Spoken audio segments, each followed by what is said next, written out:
Cardiff winger Lately is going lurch speech recognition. See how long, should know how well, can determine in about background noise. Here.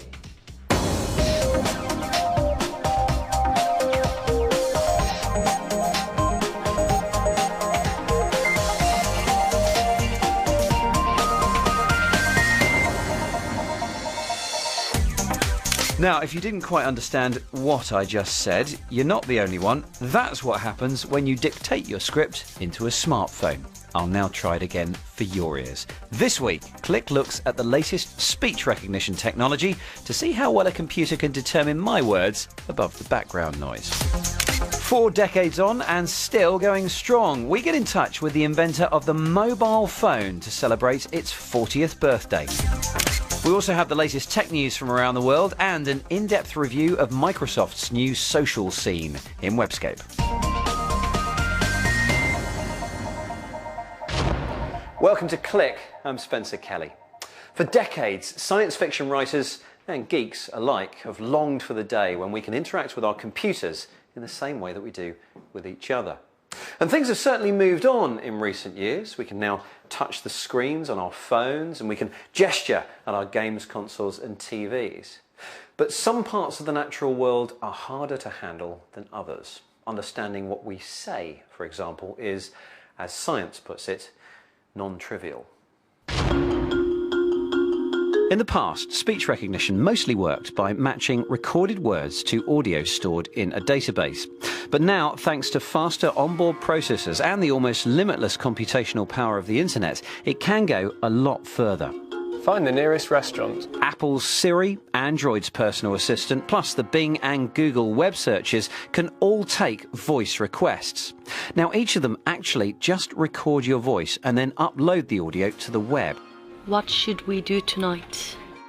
It's there that it's broken down into individual sounds or phonemes and converted to text, where it can be treated just like any other search query. And it's getting better, although it's still not perfect. I have to say, I am quietly impressed by the quality of the speech-to-text function on high-end smartphones. But the key word there is quiet. In a lovely soundproof radio studio like this, the phone has hardly any problems picking out those phonemes, those individual parts of the words. However, pop outside into what I like to call the real world, and the thing will have huge problems working out which bits are me and which bits are everyone else.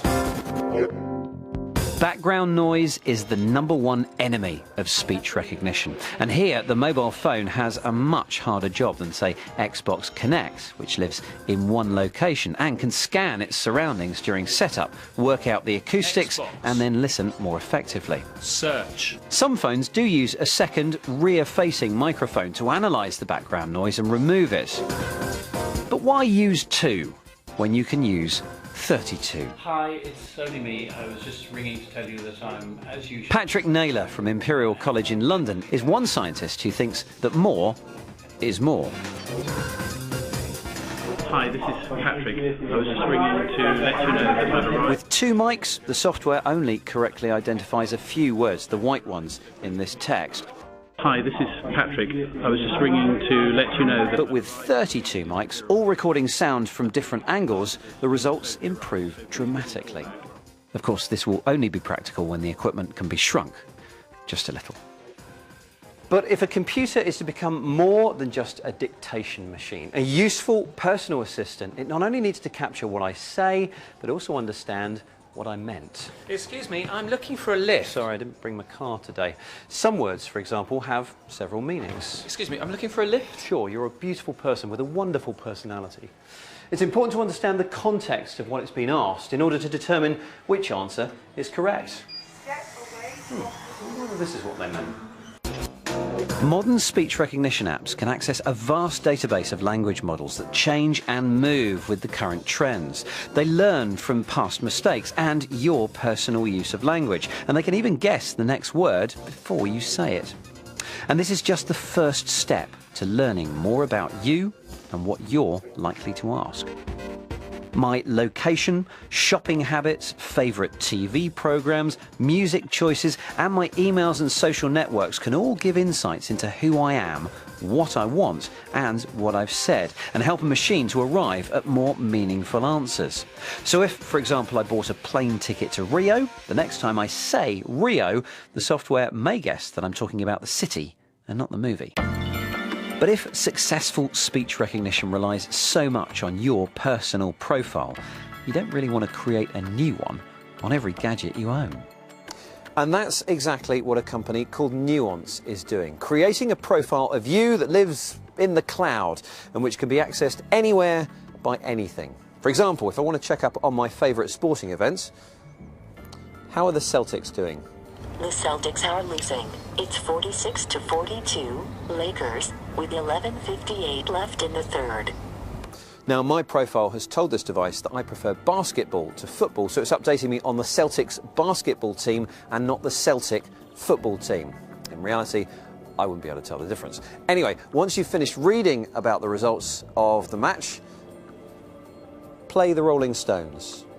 I know it's only rock and roll, but I like it. Now, everything that I've just done outside should have been added to my global profile, which means I can just pick up where I left off on this laptop, for example. So, put on the playlist I was listening to. You got it. And up come the Rolling Stones again. Watch The Fifth Element. Now, here's the really cool thing. If I just pause this movie, I can show you that my profile isn't just accessible on mobile phones and laptops, but on other internet-enabled devices too. For example, that internet TV over there. So I'll use this iPhone as a remote control for the TV and say, play the movie I was watching. And pretty quickly, The Fifth Element picks up from the same point I left off on this laptop. Do you remember earlier I was supposedly interested in some sport? Well, throw on the game. It knows which game I was talking about because I asked about it earlier. And that's the New York Redlegs against the Boston Tall People. And they're winning 15-love. Now, a system that knows me better than I know myself is great, as long as it doesn't start sharing that information with others. If you can build a profile of the person's voice and the way they use language, you'll definitely get a much better accuracy from speech recognition. It becomes personalized to you. However, there's a big but here, and that is that in many cases you really can't do that because you're building systems which are universally accessible without any knowledge of the user, or there are privacy issues associated with grazing on people's personal data to build models which may be unacceptable in some applications. By giving them permission, you get the benefits of these, the profile and the relevant listings coming back to you. If you don't, then you'll just get a blank sort of standard response to it. On our server side, it's going to be an anonymous ID pertaining to that particular individual, and we're going to collect information and allocate it against that anonymous ID. So if anybody was able to get that information, they wouldn't know who it belonged to, and therefore wouldn't be able to make reuse of that. And if more than one person will be using a device, the system will need to know who's speaking and then switch profiles accordingly. This visualization, built by AT&T, uses cameras and facial recognition to identify the user who's currently talking. Hello, Ivy. It's one of the ultimate goals of computing. Machines that interact with us on our terms. And although Ivy here is still just a mock-up, we are approaching a time when our computers may become simple yet viable personal assistants. Can you set a reminder in 30 minutes to take this out of the oven? Just make sure you specify which type of jam you'd like for breakfast. Strawberry or traffic? I would recommend leaving 15 to 20 minutes early. Well, it's nice and quiet in here, so hopefully everyone will get the message that next up, it's this week's Tech News. Facebook is aiming to become the centre of your smartphone experience with a new people-centric app that puts your friend updates and chats at the heart of your handset. Facebook Home pings up any email notifications or calendar alerts from within the app. You can also carry on conversations with your friends while using other apps on your phone. It's being released on April the 12th, both as a download initially for a handful of Android smartphones and integrated into a new mid-range handset from HTC. A company that lets users buy and sell pre-owned digital music has lost a copyright case in the US. Redigi wants to recreate the trade in second-hand records online and claims to keep things legal by deleting the seller's music file before sending it to the new owner. The courts, though, didn't agree, ruling that as a copy has to be made, it's impossible to transfer digital files in the same way as a physical book or DVD. When is an April Fool's joke not an April Fool's joke? Well, when it turns out to be true.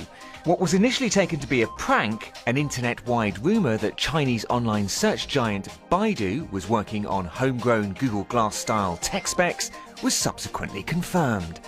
A Baidu spokesperson said the company already had a working prototype, complete with heads-up image search and voice control. Fortunately, not every April Fool's turned out to be true. The President of the United States became a 9-year-old for the day. It looks like you were expecting somebody else. But April Fool's on Alia. And in a sign that text speak may have gone too far, Twitter announced plans to charge $5 a month for the use of vowels on the social network. Not to be outdone, Google unveiled the new sensation in search, Google Knows, which adds the ability to search and experience spells in your browser. Fear not, the project comes with a safe search option.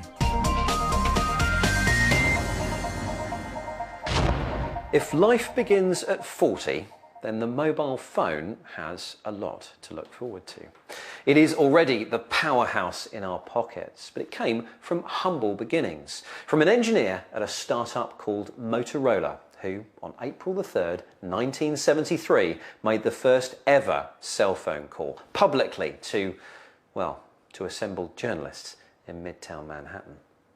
That engineer has entered the tech pantheon as a pioneer, the father of the mobile phone, and he recently divulged his story to Richard Taylor. Marty Cooper, not a name you're likely to be familiar with. His invention, well, billions of us most intimately are. The portable cell phone, embodied first in this handset built by Marty and his team at a nimble startup called Motorola. This 2-kilo hunk of heft was the culmination of years of work, a philosophical leap of faith away from the prevailing thinking by the industry giant Bell Labs and parent company AT&T, whose vision was simply to put cell phones in cars. For 100 years, we had been trapped in our homes, leashed to our desk by this copper wire. Now was the time to set us free, and trapping us in our cars was not an improvement. We had to create a dazzling demonstration, and that was the real reason. The real reason for creating this phone was to prove to the world that a little company like Motorola had credibility. And that's what we did in New York and in Washington. We did what turned out to be a dazzling demonstration that the time was ready for personal portable communications. And it was using a phone very similar to this. This is essentially a replica of what you used. That's correct. What did you say on that first mobile phone call? So I called my counterpart at Bell Laboratories, a fellow named Dr. Joel Engel, a very bright guy, and he ran all of the AT&T program. Very important and responsible job. And I told him, Joel, it's Marty, and I'm calling you from a cell phone. But a real cell phone, a handheld, personal, portable cell phone. And there was silence at the other end of the line, and I'm certain, that's a bit worrying. Knowing Joel, I'm certain that he was polite, but to this day he doesn't remember that call.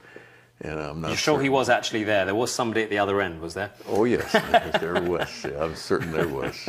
And had you given it a lot of thought before you actually made that call, what you were going to say? Was that the kind of Neil Armstrong moment on the ground with mobile telephony? It was spontaneous, and I'm sure that Joel would rather I had not had that spontaneity. How much did you profit personally from your invention? Well, in terms of satisfaction, enormously.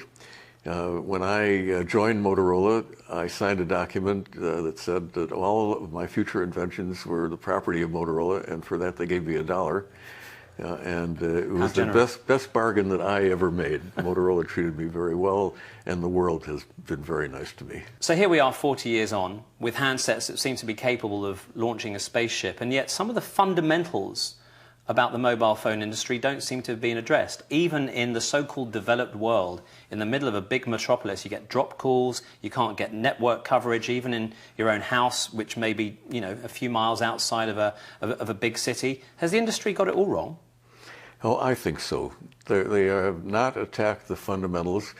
Even today, most people around the world, and you know that well over 5 billion people have cell phones today. Wow. I mean, That's most of the people over 2/3 of the world on population. Earth, That's amazing. and most of them still talk, and the ones that don't still text. Right. And yet the emphasis of the carriers has been to market speed. And yet the technology exists today, and it's being adopted slowly, but more slowly than you and I would prefer, that would give us really solid coverage and increase the capacity of a system. When you in London get a dropped call, it's because somehow in the cell that you're in, you have run out of capacity. And yet the technology exists to fix that problem. So we've talked a little bit about features of handsets and networks. Where do you see handsets and mobile phones taking us next? There are so many things that can be accomplished when a human being is connected to the rest of the world. But the one that's most exciting to me is the medical revolution, because now we have the capability of measuring things on your body, of actually doing a physical examination every 30 seconds instead of every year, or in my case, every 5 years, and actually understand what diseases are starting to form in your body before they become diseases. That would be incredible. People will remain healthy for most of their lives. It's going to take a generation or two, but that's going to happen. But it's started already, and I want to show you some examples. One of the biggest causes of death in Western civilization is congestive heart failure. And yet, we know how to anticipate that. Congestive heart failure means you're accumulating fluid in your lungs. Here's a patch that a person can wear on their body. May have to change it out every week or so. This patch talks to your cell phone, and it senses what the fluid level in your lungs is. So the cell phone sends the data off somewhere. And that information goes somewhere, and you get an alert maybe 6 hours before you would have had a heart attack. You pop a pill and you avoid it. Just extrapolate that to a whole bunch of other diseases. And then you have some more frivolous things, like this patch, which does the same thing. It talks to your cell phone, but it measures your caloric intake and output.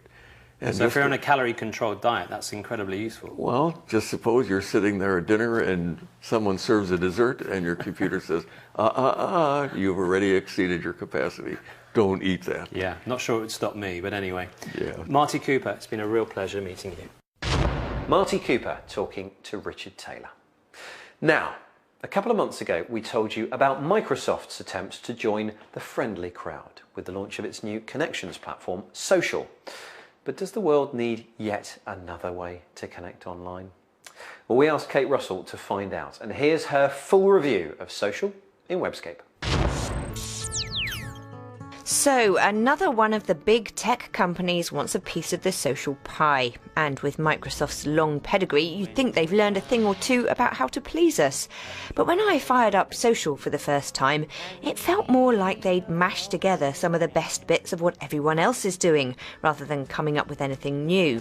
Design-wise, it looks like the love child of Pinterest and Windows 8. with users creating posts on a topic and then using the integrated Bing search tool to fill it with tiles from news, pictures, videos and web streams. You've got a friend. This site looks very pretty, but I have to say I think Microsoft have completely missed the mark when it comes to delivering a social network. We want to share the things we want to share when we come across them. Links, thoughts, ideas, and yes, sometimes what we had for breakfast. This reverse posting where you have to think of a topic and then try and fill it with content using what is actually quite a basic search tool seems clunky and awkward. There's the usual social features like following, commenting and sharing, but no private interactions or curated groups like Google Circles, although you can check out posts sorted by interests. The last section is parties, where you can video chat and watch videos together with a group of people in real time. Google Hangouts, anyone? Launched in beta last December, I can see this having about as much long-term appeal as Google Wave. Remember that? My point exactly. You've got a friend.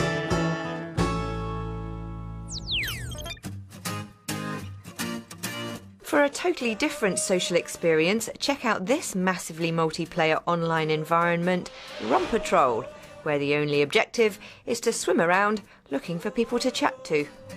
Can't swim, so I took a boat to an island so remote.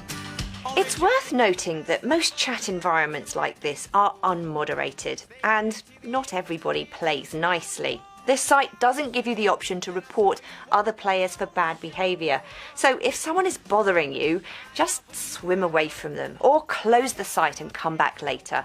And children should definitely be supervised. You can log in with Twitter if you want an @name, but I didn't much like the look of those authorisations. Or name your little wriggler whatever you like by typing name, etc. It was built by some Norwegian developers to test what they could do with the latest web programming language HTML5, and the name means tadpole in Norwegian. Well, I play for keeps, baby. A couple of weeks ago, Google launched Keep, a note-taking app free on Android 4.0 and above. You can record voice-to-text notes, Make chicken stew for dinner. snap a photo to add context, and it all syncs up to your Google Drive with colour coding to organise categories. The service is very basic right now. You can't even clip bits of web pages, so unlikely to make the likes of Evernote and SpringPad sweat much in terms of competition. But who knows what features might be added in the future.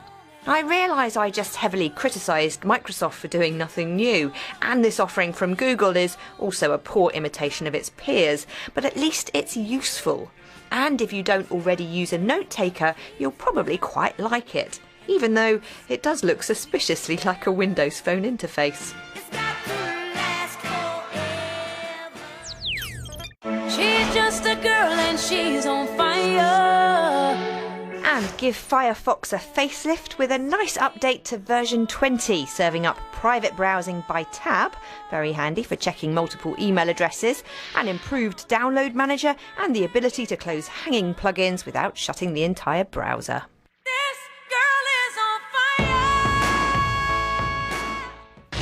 Kate Russell's Webscape, and those links are all available at our website if you missed them, bbc.co.uk/click. And if you'd like to get in touch about anything you've seen today, you can drop us an email, click@bbc.co.uk. You can also get hold of us on many different social networks, Google+, Facebook and Twitter, to name but 3. That's it for now though. Thank you very much for watching, and we will see you next time.